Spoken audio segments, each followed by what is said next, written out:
ఎర్రగడ్డలోని మానసిక చికిత్సా కేంద్రంలో ఆహార కల్తీ కారణంగా 70 మంది రోగులు అస్వస్థతకు గురయ్యారు. ఈ ఘటనలో కిరణ్ అనే మానసిక రోగి మృతి చెందగా పరిస్థితి విషమంగా ఉన్న మరో ఇద్దరిని ఉస్మానియా ఆసుపత్రికి తరలించి చికిత్స అందిస్తున్నారు. మిగిలిన 67 మంది రోగుల ఆరోగ్య పరిస్థితి నిలకడగా ఉందని వైద్యులు తెలిపారు. ఈ సంఘటనపై వైద్య ఆరోగ్య శాఖ మంత్రి దామోదర్ రాజ్ నరసింహ ఆరా తీశారు. రోగులకు ఫుడ్ పాయిజన్ ఎలా జరిగిందనే విషయంపై అధికారులు విచారణ చేస్తున్నారు. జిల్లా కలెక్టర్ అనుదీప్ మంగళవారం రాత్రి మానసిక వైద్యశాల సందర్శించి వివరాలు తెలుసుకున్నారు.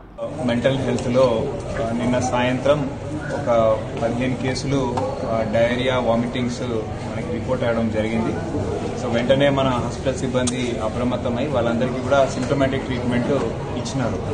అయితే ఇవాళ పొద్దున్న 5:30కు ఒక పేషెంట్ కరణ్ అనే అతను ఇక్కడ మనకు అడ్మిట్ అయ్యిండు. అతను మెంటల్ ఇష్యూస్ వల్ల అడ్మిట్ అయిన పేషెంట్ మార్నింగ్ కొంచెం ఎటువంటి చలనం లేకుండా పడిపోయి ఉండడము అక్కడ డ్యూటీ డాక్టర్ అక్కడ నర్సు చూసి ఇమీడియట్ గా డ్యూటీ డాక్టర్ అలర్ట్ చేస్తే డ్యూటీ డాక్టర్ వచ్చి ఇమీడియట్ గా చెక్ చేసిండ్రు. చేస్తే అతని వైటల్స్ కూడా అప్పటికే ఎటువంటి స్పందన లేకపోయేసరికి అతన్ని సిపిఆర్ ద్వారా కూడా చేయడం జరిగింది. అయినా కూడా అతను రెస్పాండ్ కాలేదు. దాని తర్వాత ఇమీడియట్ గా హాస్పిటల్ కి షిఫ్ట్ చేసినాము ఉస్మానియాకి.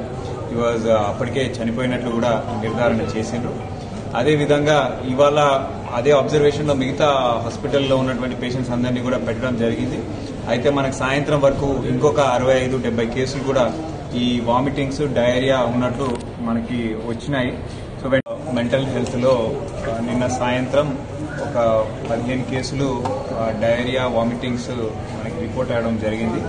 సో వెంటనే మన హాస్పిటల్ సిబ్బంది అప్రమత్తమై వాళ్ళందరికీ కూడా సింప్టమాటిక్ ట్రీట్మెంట్ ఇచ్చినారు.